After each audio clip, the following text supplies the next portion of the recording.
Explorers dubbed it Shangri-La and the roof of the world. A land of breathtaking beauty and impossible terrain. A place where maps still have blank spaces and outsiders rarely venture. Here in this ancient realm of countless mysteries, a woman became determined to solve one of them. Hundreds of spectacular stone towers rise over the remote valleys of the Himalayas. Some in ruins, many still intact. Built perhaps near the time of Genghis Khan and the fierce Mongol conquest of Asia, the tower's history has been lost, forgotten to the ravages of time. Who built them, when and for what purpose? These were the questions that captured utterly the imagination of the Renaissance woman, Frédéric d'Aragon.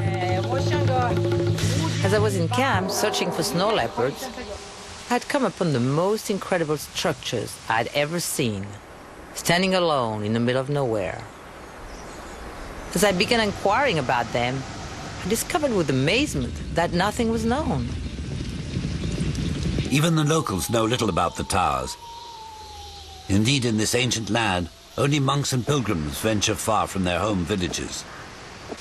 Most have never seen the towers, and few are even aware of them. Consulting with Western Chinese scholars, Frederick, who speaks Mandarin and some Tibetan, found that the experts knew little about the towers, other than they had been reported in 4 regions of the Sino-Tibetan corridor. Among the Kiang, in Galrong, in Minyak, and further west in Kongpo.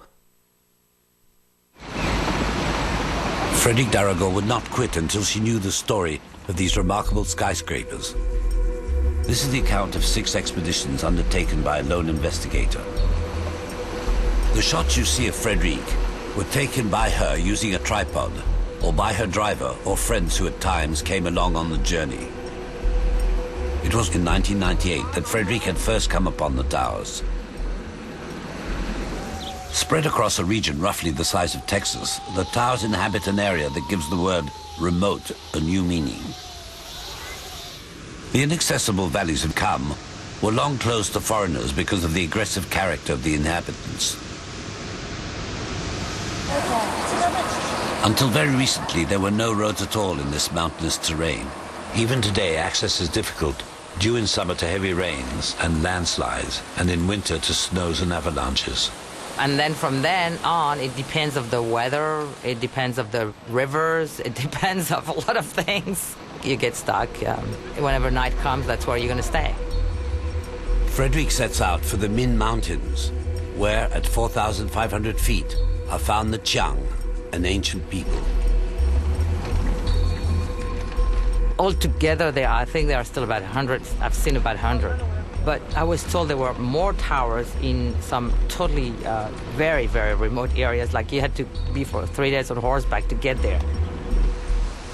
Altogether, there must have been at least 600 or 700 towers.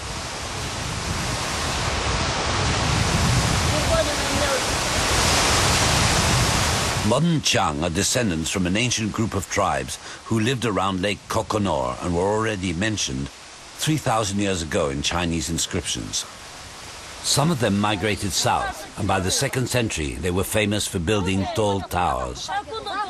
By the 9th century, other Qiang had settled along the upper Yellow River and were to create the Minyak kingdom.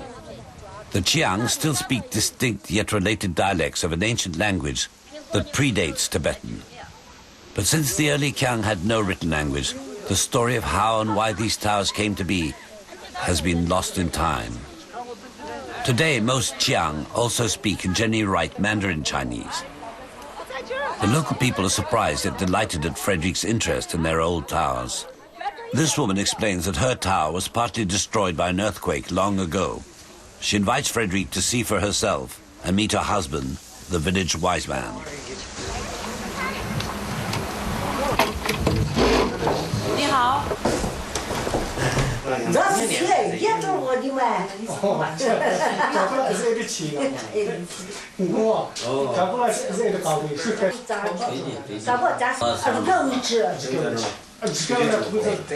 This tower seems also to have burnt, leaving no wood that can be dated by a carbon test.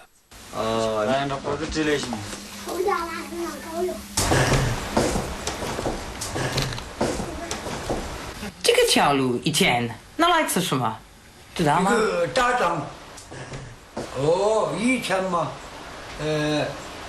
攻坚嘛，这是。说攻坚的时候，别个来，敌人来了嘛，他们就交流上去。那底下有个。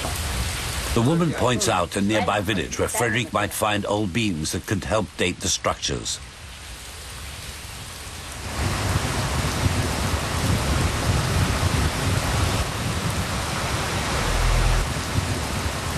Frederick travels alone with her driver, Xiao Shu. This clever young Chinese driver will eventually double up as an assistant cameraman. Frederick sees a tower in a village that was badly damaged by earthquakes. The number of earthquakes here makes the presence of tall towers a mystery in itself. It is raining. Unaware of the danger, Frederick enters the tower to try and obtain a fragment of wood. So I entered that tower without any fear, even if it looked a little bit shaky, and I just start sawing the wood. And as soon as I start sawing the wood, part of the wall collapsed.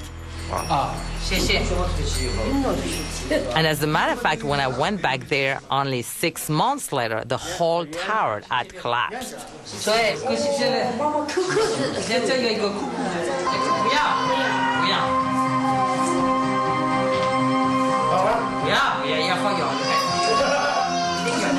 Lesson learned. One should never enter the towers when it rains.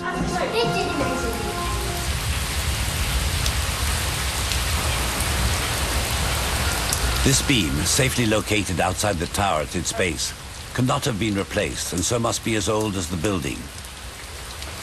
The carbon test will in fact give but the time when the wood was cut, a close approximation as to when the tower was built. Kham is well watered by the monsoons and is far greener and richer than most of Tibet.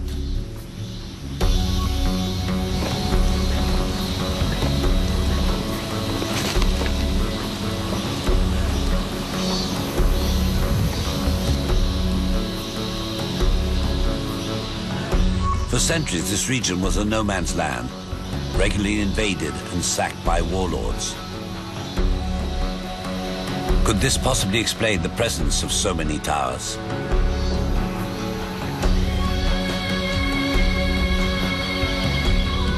One may wonder why all these towers are bunched together, and what is the significance of the thin ridges along their sides.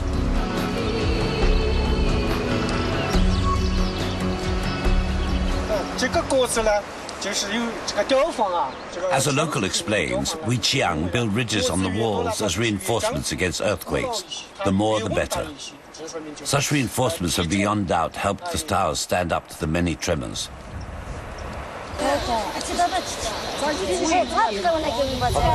The colorful Qiang are a nearly self-sufficient community. Today they are all farmers, tilling terrace fields that yield an abundant harvest in spite of the steep slopes.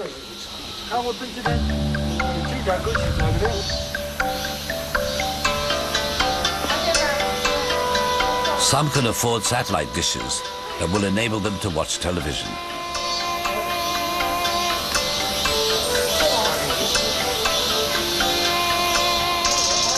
The Qiang are not Buddhist.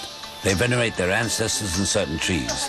They consider white stone sacred and a white sheep is essential to their rituals. Like the Tibetans and the related Tamangs of distant Nepal, they claim to be descended from the union of a monkey and a mountain-dwelling she-demon. These fine towers are not as tall as those once built by their ancestors.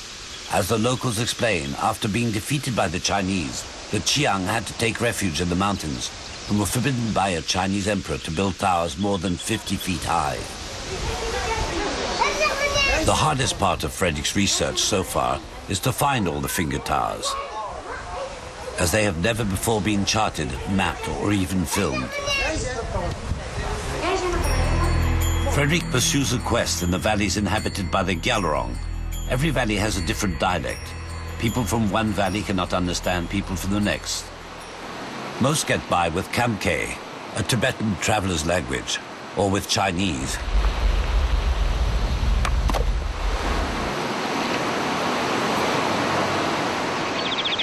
At 9,000 feet, set along a rich plain at the meeting of two valleys, the village of Songgan proudly flaunts 4 towers.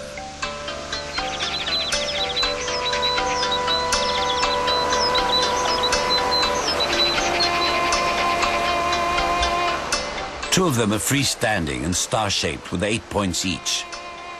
Amazingly, they're taller than modern 15-story buildings. In spite of prayer flags nearby, they are not religious structures. What then could possibly have been their purpose? Tibetan folklore tells us of a legendary kingdom whose queen lived in a very high tower. Could this be the magical place? Are these young women the descendants of the woman of legend who once ruled these valleys? This tower can now be accessed by newly built outer steps that lead to the door set 20 feet high above the ground. Beneath the door, the tower is solid stone. The floors have been restored. The windows seem to be made for defense and are too few for this tower to have been a residence. Ladders once linked the platform-like floors. Inside, the space is extremely narrow as the walls are very thick.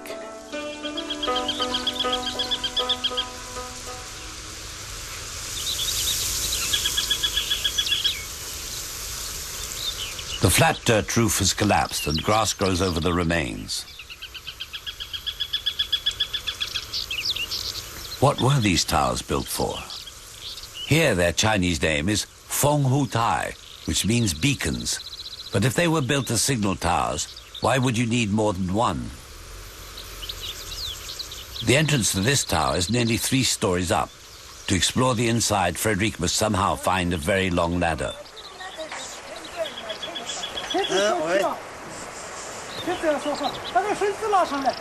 The army in nearby Markham agrees to lend her the region's only tall ladder.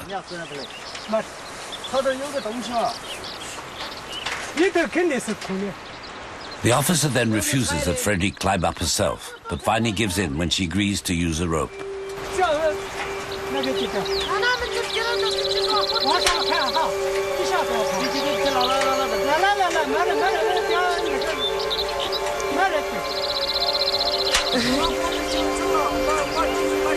Okay, Mayor.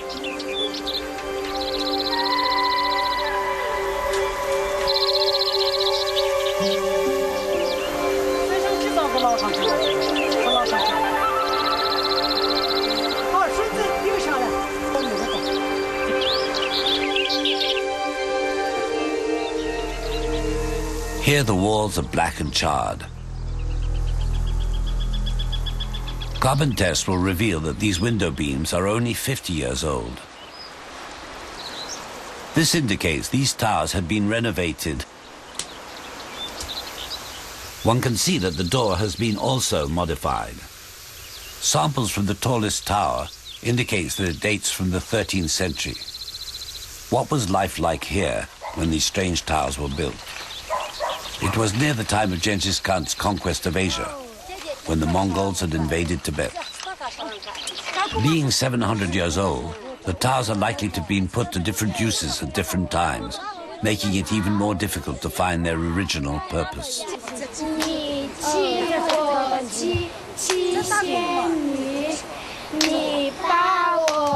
Today, the children sing in Chinese. Who knows what their language was here 7 centuries ago? Frederick hears of 2 towers further downstream in a nearby village. They might supply some answers.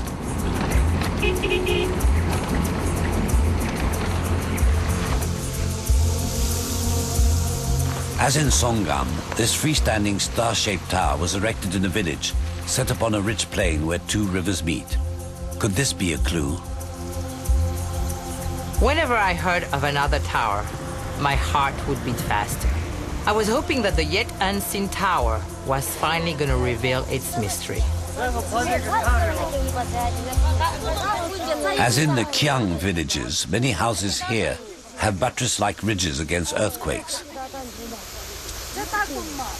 These ridges must be efficient, for the octagonal tower stands complete in spite of the frequent tremors, unlike the adjacent rectangular tower, which is severely damaged.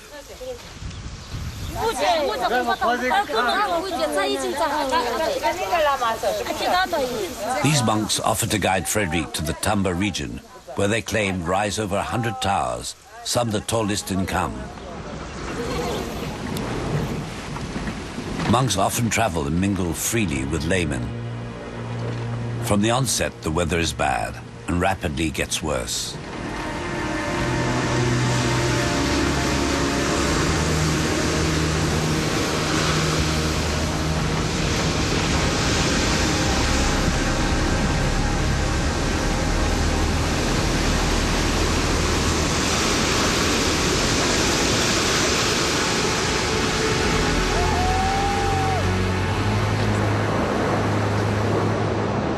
Soon, the water has gone completely wild, sweeping the road away and very nearly taking the car with it. Frederick has to turn back and find an alternate route to Tamba.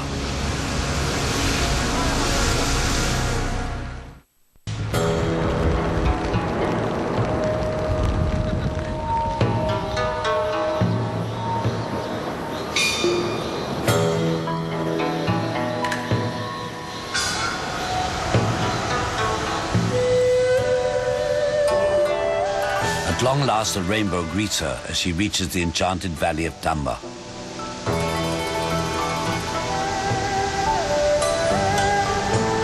Here there is no central village. Dozens of majestic freestanding giant structures dwarf the houses. The tallest is around 160 feet. Everywhere towers rise up, hugging the steep slopes.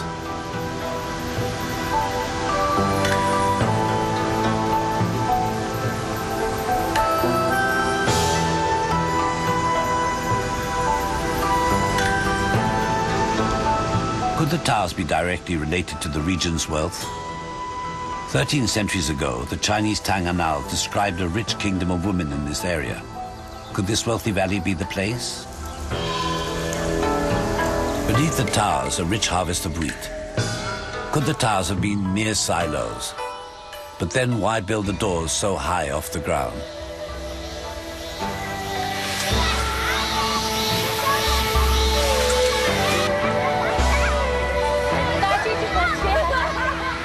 Abundance of water and a surprisingly warm microclimate at 7,000 feet above sea level has made this valley one of the richest of Kham. The land well deserves its Tibetan name, Shar Gyalmot Saporong, the hot valley of the Eastern Queen. Here there are 2 harvests a year, one of wheat and one of corn.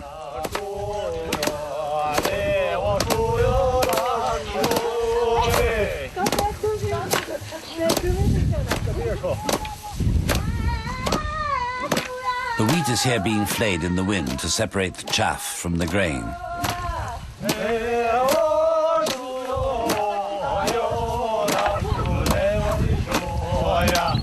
There is a time to sow and a time to reap. Abundance here, it seems, breeds happiness, and work is always accomplished to the tune of a song. Plowing starts anew while the harvest is winnowed in the summer wind and stored away, but not in the towers.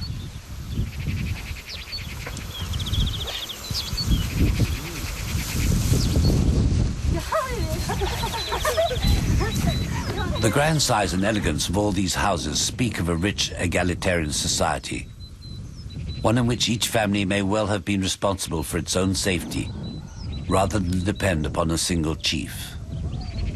Were the towers built for defense? Certainly the houses were not. They are far too exposed and vulnerable. This tower, marked with a Buddhist sign for wind, is adjacent to a house and appears in good condition. It is the first we see associated with a religious symbol. Maybe it is still being used, but the tower is empty.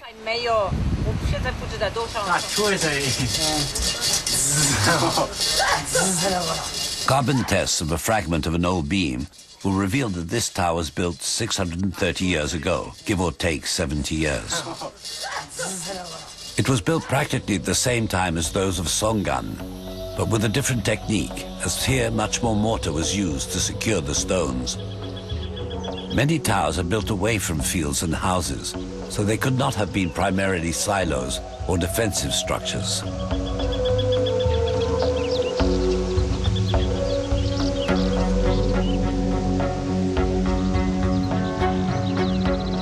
One folktale claims that they were simply towers of pride, arrogant symbols of their owner's importance, built at a time when Kam grew rich from trade with Mongol-ruled China.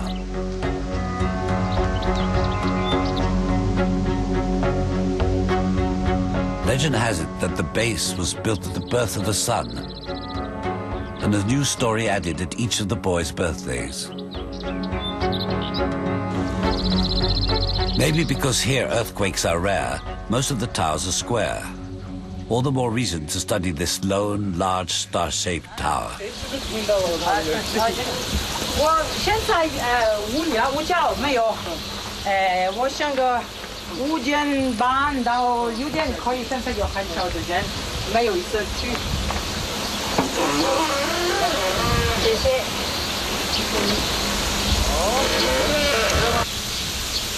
走走。好，带我没有人包。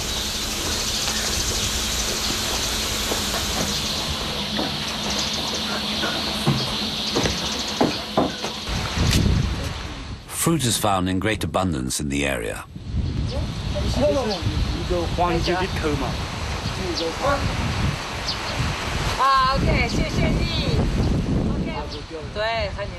The young man explains that the towers belong to no one, unless they are backed against the house. Since this tower is near his home, he feels free to climb into it. Difficult to access, it will nevertheless give up its secret. A small piece of wood. The sample would prove to be yet once again 790 years old.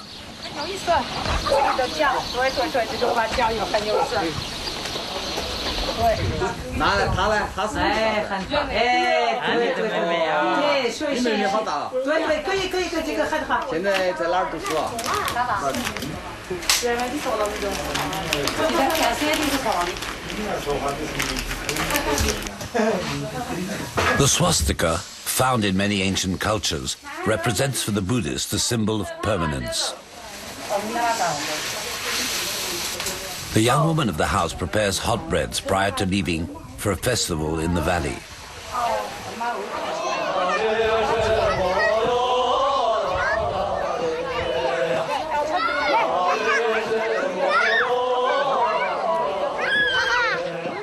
This harvest festival extends far back to before Buddhism reached the valley in the 11th century.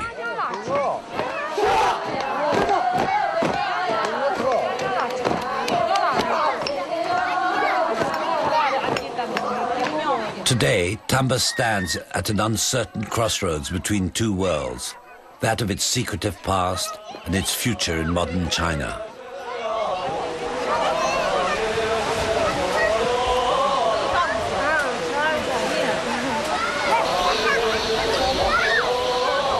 Prayer flags decorate every place where evil spirits might lurk. This bridge crumbles under flags in honor of the Lungta, the wind horse, symbol of chance and good fortune. In all the Tamba area, there once stood over 260 towers. Approximately 70 are still standing, giant and amazing structures unaffected by centuries of earthquakes and upheavals.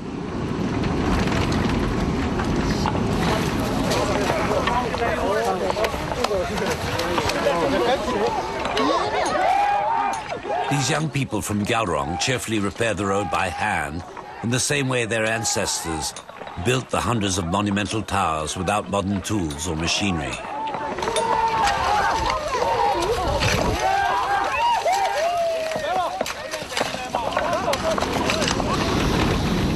The people of Sopo had informed Frederick that all around there were towers in practically every village, often adjoining old castles. To her surprise, while naming the villages, they ran off most of the names of the 18 kingdoms of Gyalrong that some scholars believed were legendary. Perhaps they were not legendary after all. Frederick's research continues as she heads south, searching for towers in remote villages often inaccessible by car. The mountains get steeper. Frederick, deprived of her helper Xiao Shu, who is affected by high altitude, sets out alone carrying the heavy tripod. An old woman acts as guide.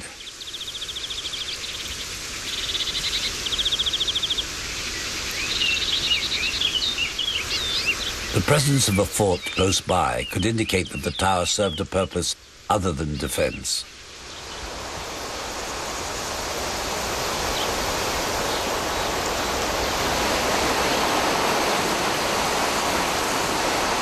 Deep ravines and shaky bridges lead to distant villages and yet more towers.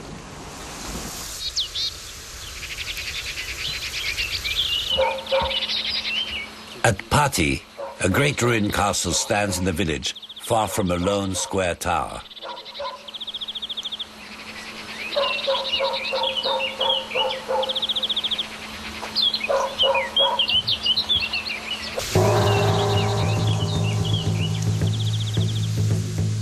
This castle is formed by two typical slant wall buildings on either side of a tower.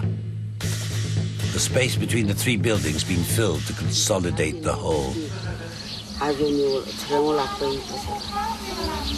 The women spin and chat quietly in the shadow of the land's former past.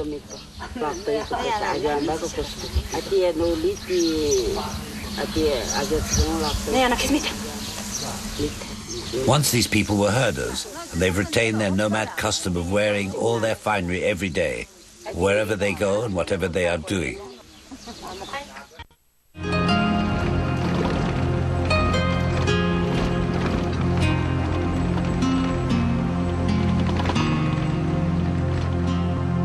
Three towers rise on a distant crest along the trail leading to the home of the Minyak.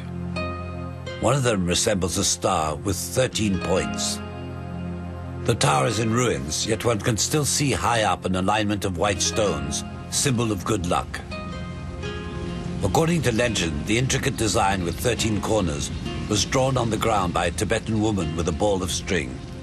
In gratitude and amazement, the local king married her for the feat. The passing herds suggest another possible purpose for the towers. Could they have been rallying points for nomadic herders on their annual migrations? A secure place in which to store the possessions they could not take along with them. Since Minyak have roamed this land for 7 centuries, these nomads must be the descendants of the people who built the towers. These nomads are Minyak, whose territory today lies south of the Gyalmo-Rong district. They were once part of the powerful Minyak kingdom that controlled the western portion of the Silk Road for 300 years until its destruction by the Mongols in 1227. After the destruction of their kingdom, they then moved southwards to where they are now found. Today's Minyak still speak a language related to the language of their lost kingdom. The incredible mystery is, how come people who did not even have a written language had such sophisticated constructions? How were they able to find a way to build very tall towers that could also resist earthquakes? The black yak-haired tents are the only homes of the nomads as they move about ever in search for better pastures.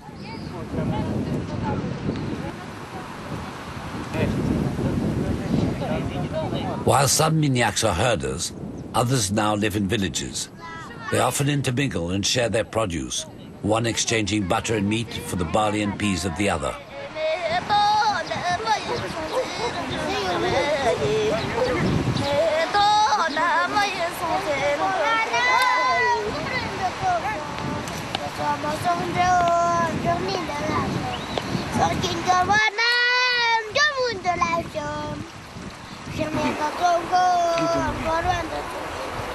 The nomads consider their hard life as much more pleasant than that of the sedentary farmers who tilled the land.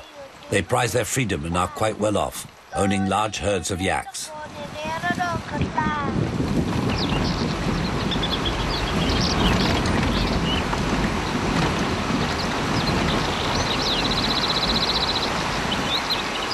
The nomads travel up into the mountains to cut trees, that they then haul down into the valleys, where tall trees are few.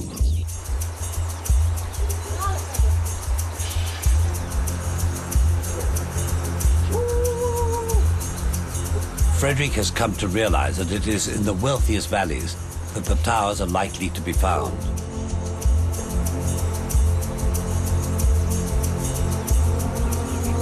The rich agricultural valleys of the Minyak at 10,000 feet harbor spectacular manor-like farmhouses.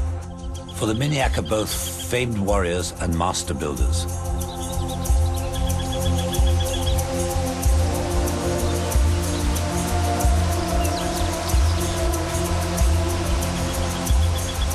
This covered bridge is another fine example of the local architect's talents. Yet here, if horses can cross, cars cannot, and Frederick must proceed on foot.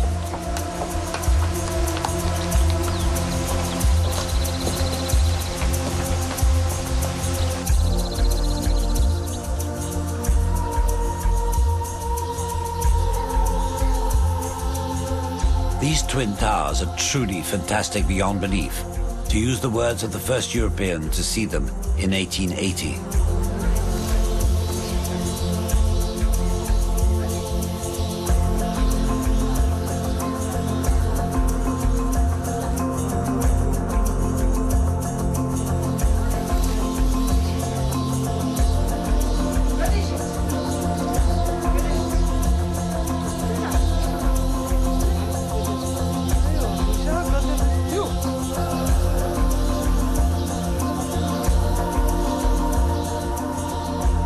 They are assembled of uncut stones, some of great size, perfectly stacked with very little mortar in between. It is an unbelievable achievement to have built such monuments, and that they have resisted hundreds of earthquakes. The builders were people with no written language, with no machines, and with only basic techniques.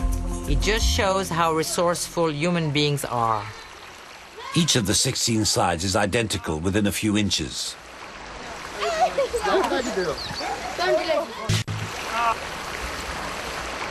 This is the season for harvesting, and the peas and barley are stored in the upper floors of the houses. The homes are spacious, yet here again the towers seem to proclaim arrogantly the wealth of the community.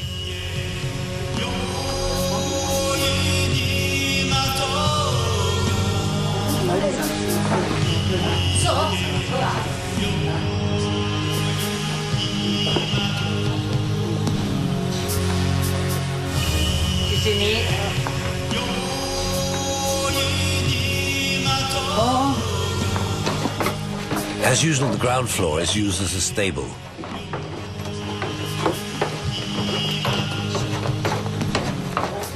Having already made friends with the villagers on a previous visit, Frederick has no trouble finding volunteers to help her in her search.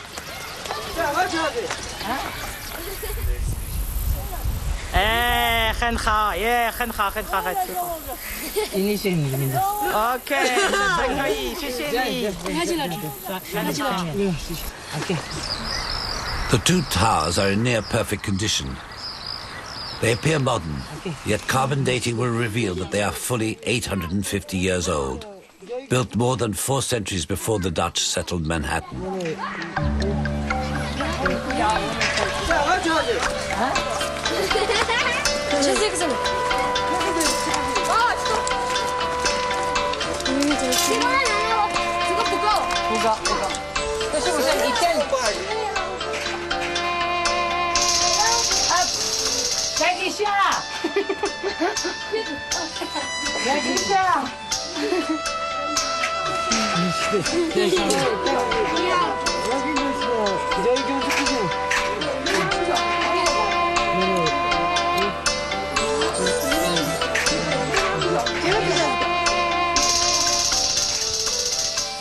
The windows here would seem ideal for firing arrows, as they allow an archer to stand in them, unlike some of the windows of other towers examined.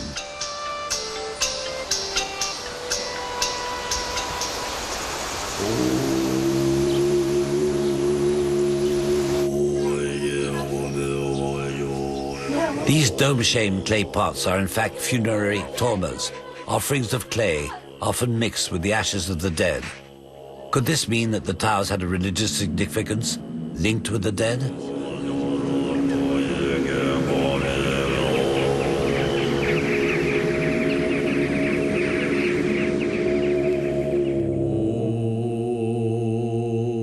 Tradition has it that the Minyak cut up their dead upon this stone slab, therefore contradicting the possibility of the use of the towers in this ceremony. Sky burials are the most ancient of Tibetan rituals, probably hailing from ancient Persia. The body is cut up and served to the vultures, thus returning it into thin air, into the ether, one of the key components of man, along with earth, water, and fire. This ceremony has rarely been filmed and occurred while Frederick was studying the towers. These images, filmed with discretion, are a unique record of one of Tibet's most sacred rituals.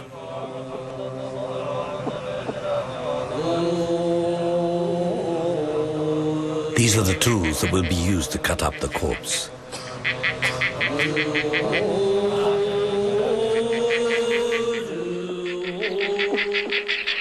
After praying for a fruitful reincarnation for the deceased, the monks retire as the vultures close in for their sinister funerary feast.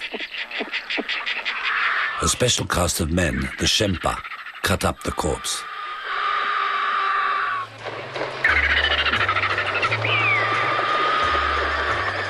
It's very emotional.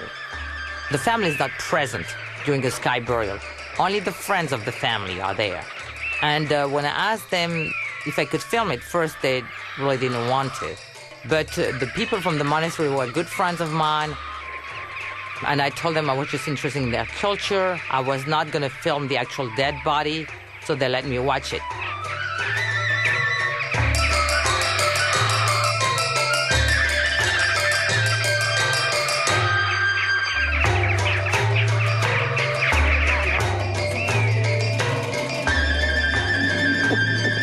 I did personally watch the body being cut, but I just didn't film it. The skull is crushed and the bones mixed with tsampa, roasted barley flour. Nothing, absolutely nothing must remain. I would like to be disposed in such a way. I'd rather be eaten by vultures than being eaten by worms anyway. They take you away in the sky. I think it's very poetic. Some of me would fly over those beautiful mountains. The body has now entirely vanished into thin air, and the mystery of the towers remains complete. Frederick pursues a search in the nearby monastery.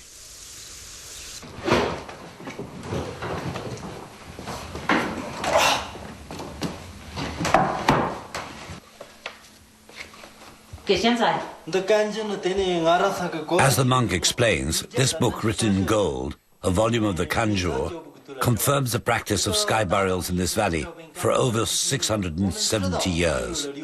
But there is no mention of towers associated with the ceremony.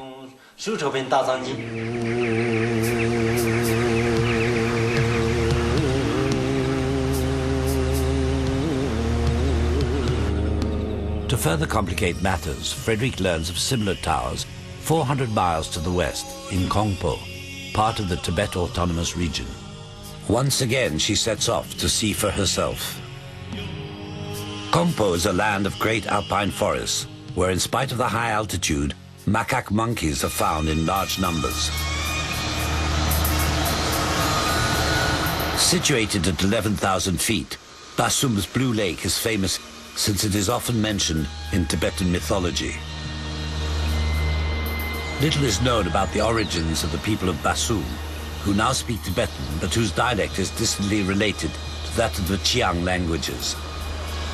Once again, freestanding towers are found in a region whose dialect is related to the Chiang languages. Here also, the people claim to be the descendants of the 6 children of the monkey and the mountain-dwelling Shidimun. The children of myth were hairy and had a tail that they lost when they learned to plant cereals and become farmers. Most women wear a medieval-like chasuble of wool.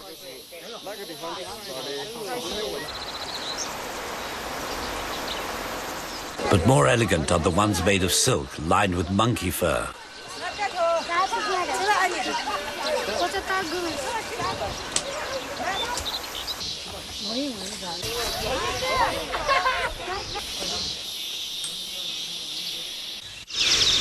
In 1935, the explorer botanist King de Moord counted more than 200 towers in Kongpo. Today, only a dozen are standing, most of them in ruins.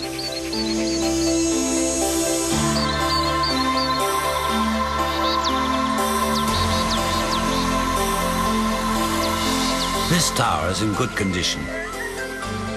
It looks similar to the ones seen in the east, but a closer look will reveal many differences. The stones are small and the mortar more abundant. The openings are also small, too small to have been of much use.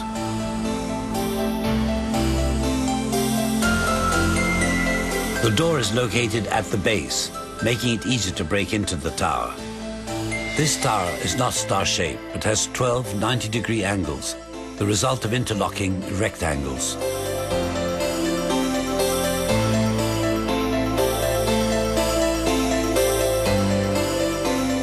Carbon tests will reveal the Kongpo towers to have been built between the 10th and the 14th centuries. This makes some of these towers over 1,000 years old, the oldest dated by Frederick. In between her 6 expeditions, Frederick in Paris and then in the United States analyzes her findings, cross-checking the history of the various regions where the finger towers are found. Slowly, the puzzle falls into place. The carbon tests come up with a startling revelation. Except for the more recent, smaller Chiang towers, all the finger towers are ancient, built 600 to more than 1,000 years ago. All the finger towers are found in regions that have no written language and have no written records of their history. Until recently, neighbors considered them barbarians. Little did they know about the sophistication of the architecture to be found in these unreachable valleys.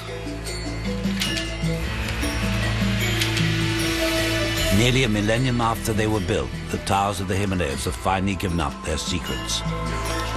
The towers, like the people, vary from one region to the next, so there is no simple answer as to their purpose. The Chiang towers have thin fins and are part of fortified villages and were essentially defensive structures.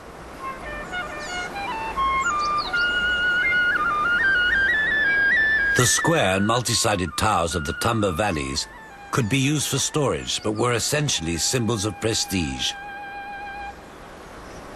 Built at a time of unprecedented wealth, when each family or village headman wanted to outdo his neighbors. The Kongpo towers were also towers of prestige. Extraordinarily, some of them were erected more than a century before the famous skyline of square towers, built for the same reason in San Gimignano, Italy.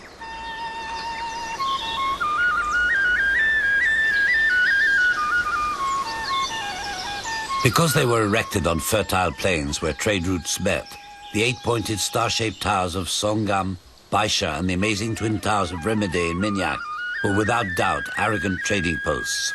Far better than books, these amazing towers tell us of the pride and grandeur of the people who once inhabited this magic and sacred land called Kham.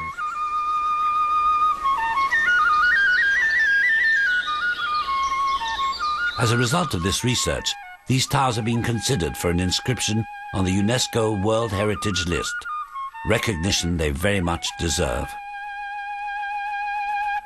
Go